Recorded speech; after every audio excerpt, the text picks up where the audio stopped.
आप देख रहे हैं JTV न्यूज। उमरिया जिले के बिरसीपुर पाली थाना के अंतर्गत निर्माणाधीन वृद्ध आश्रम के वृद्ध चौकीदार की अज्ञात लोगों ने धारदार हथियार से हमला करते हुए उसकी हत्या कर दी है। जहां बिरसीपुर पाली वार्ड क्रमांक 1 धोरई मोहल्ले में स्थित वृद्ध आश्रम में प्रदर्श चौकीदारी की हत्या करके आरोपियों ने घटना को अंजाम दिया है। मृतक विशंभर यादव बिरसिंहपुर पाली वार्ड क्रमांक 1 गौली टोला का निवासी था एवं घर के समीप कैलाश पाठक के वृद्ध आश्रम में चौकीदारी के पद पर कार्यरत था, जहां हमेशा की तरह मृतक विशंभर यादव खाना पीना खाकर शाम को ही अपने काम में आ गया था। लेकिन सुबह जब मृतक के नाती ने देखा कि उसके दादा का खून से लथपथ मृत अवस्था में बाहर पड़े हैं और उसके सिर में गहरे घाव के निशान हैं, वही मृतक के नाती ने घटना की सूचना अपने परिजनों एवं पुलिस को दी। जहां घटना की सूचना मिलते ही पुलिस मौके पर पहुंची एवं घटना स्थल का मुआयना करते हुए मार्ग कायम कर 100 की PM कार्रवाई कराकर 100 परिजनों को सौंप दिया गया है एवं घटना को अंजाम देने वाले हत्यारों की तलाश पुलिस द्वारा की जा रही है।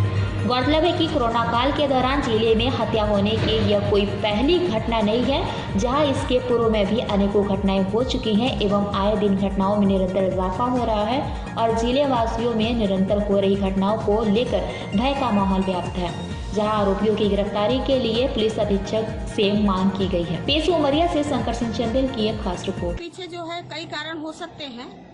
एक तो सबसे पहले जो नशाखोरी का काम, और कई लोग ऐसे जो अवैधानिक कार्य करते रहते, बहकावे में आके एक दूसरे के साथ चले जाते हैं, दोस्ती यारी पीने खाने के बाद इस तरीके की बात होती है।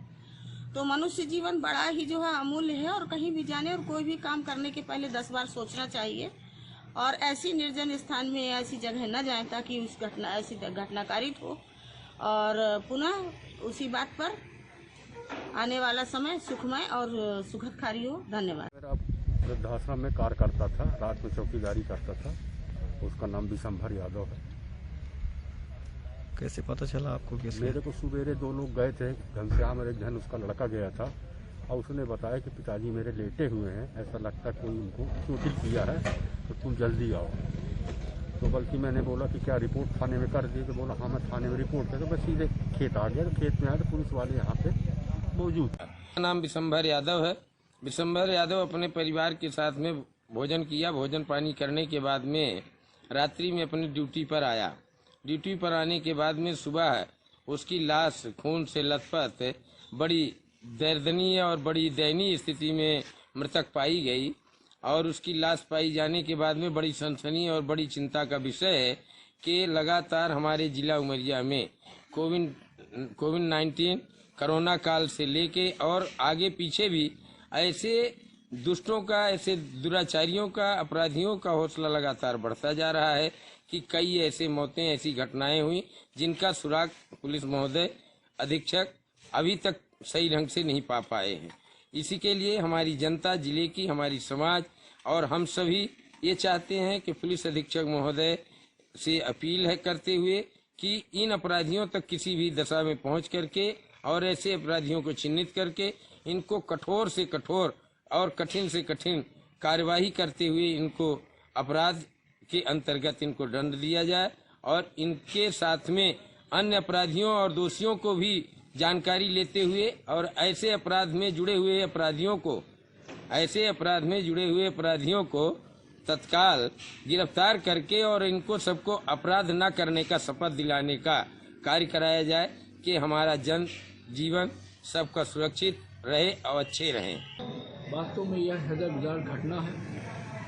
इससे यहाँ पर कोई व्यक्ति ईमानदारी से काम कर रहा है और उस व्यक्ति का कोई छोटे से पद पर है, उसका समाज में किससे क्या रंजिश हो सकती है। निश्चित रूप से असामाजिक और आपराधिक किस्म का व्यक्ति कुछ उद्देश्य प्राप्ति के लिए ऐसी घटना की पुनरावृत्ति किया है, जो अत्यंत घोर निंदनीय है। इसकी जितने शब्दों से आलोचना किया जाए उतना ही क्या है, काफ़ी कम है। पुलिस प्रशासन से और माननीय यहाँ के कप्तान से मेरा यह निवेदन है कि उसको जल्द से जल्द गिरफ्तार करके और उसको सजा दिलाएं। पाली थाना क्षेत्र अंतर्गत जो है वृद्धाश्रम में एक चौकीदार विशंभर नाम का व्यक्ति काम करता था और उसको अज्ञात लोगों ने रात के उसकी धारदार हथियार से हत्या कर दी है। वो निश्चित रूप से क्यों हत्या की, कहे हत्या की, किन परिस्थितियों में थी, ये पुलिस का जांच का विषय है। परंतु हमारा पुलिस प्रशासन से मांग है कि इस तरीके से जो घटनाएं घटती, कोरोना काल में बहुत सारी इस प्रकार की घटनाएं घटी, आत्महत्या की, हत्या और बहुत सारे जो अपराधी हुए हैं, इस संबंध में इसको भी जोड़ के देखा जाए और भविष्य में कोई घटना ना घटे, इसके लिए जो पुलिस है, पाली की है, मंगठार की है और घुंघुटी की पुलिस, वो तो चौकस रहे। उमरिया जिले के भी जो अन्य थानों में पुलिस है वो भी चौकस रहे और जो आपराधिक टाइप के व्यक्ति हैं, जो बिना काम के रात को दिन को घूमते रहते हैं, जो मावाड़ा लगाए रहते हैं, ऐसे लोगों पे भी नज़र रखें और प्रतिबंधात्मक कार्रवाई होनी चाहिए ऐसे लोगों के खिलाफ, तभी अपराध को रोका जा सकता है। तो जो व्यक्ति स्वर्गवास हुआ उसके प्रति हम संवेदना व्याप्त करते हैं और भविष्य में ऐसी घटना न घटे उसके लिए पुलिस प्रशासन से मांग करते हैं। रात को उसकी अज्ञात लोगों द्वारा हत्या कर दी गई है। प्राय देखा जा रहा है कि जिले में हत्याओं के अपराधों में वृद्धि हो रही है। जनअपेक्षा है कि वृद्धाश्रम जैसे पवित्र कार्य में लगे हुए चौकीदार की हत्या एक सनसनीखेज समाचार है। हमारी जिला पुलिस प्रशासन से अपेक्षा है कि इसमें विवेचना करके और आरोपी गणों को जितना जल्दी गिरफ्तार कर लिया जाएगा तो अच्छा रहेगा। हालांकि ये तो पुलिस विवेचना का मसला है, अभी जब तक कि जांच के सारे तथ्य सामने नहीं आ जाते हैं तब तक कि कुछ कहना ठीक नहीं होगा। परंतु चिंता इस बात की है कि वृद्धाश्रम जैसी जगहों पे काम करने वाले लोग जो ओल्ड एज पर्सन्स की सेवा में लगे हुए हैं और उनके साथ में इस तरह की वारदात का होना अपने आप में बड़ा दुखद है। और किसी की भी हत्या हो, मृत्यु हो, वो सभी दुखद हैं। पर ये ज़्यादा चिंता की बात इसलिए भी है कि एक ऐसा व्यक्ति जिसने कि अपने आजीविका के लिए वृद्धाश्रम में लोगों की सेवा माध्यम बनाया था और उस माध्यम से अपनी आजीविका को सुनिश्चित करता था, इस तरह से उसके साथ में हुई वारदात से ये बड़ा कष्ट पहुंचा है। और मैं उम्मीद करता हूं कि जल्द ही जो आरोपी हैं, जो अपराधी हैं, वो पुलिस की गिरफ्त में आएंगे और उन्हें न्याय की शरण में जा करके जो न्याय मिलना चाहिए वो लोगों को प्राप्त होगा, ऐसी मैं अपेक्षा करता हूँ। कैलाश पाठक का एक वृद्धाश्रम है, ये पाली से लगभग 3 किलोमीटर दूर धौरई गाँव में। वहाँ एक विशंभर यादव रात में चौकीदारी करता था। कल वो 6-7 बजे खाना पीना खा के वहाँ आ गया था।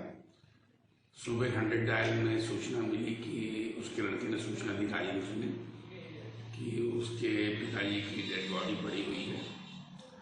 पुलिस वहाँ गई, देखा तो उसके सर और माथे पे चोट लगी है। मुकदमा कायम किया जाकर सब पंचनामा करवा लिया करके और पीएम के लिए भेज दिया गया है और अंतिम कार्रवाई की जा रही है।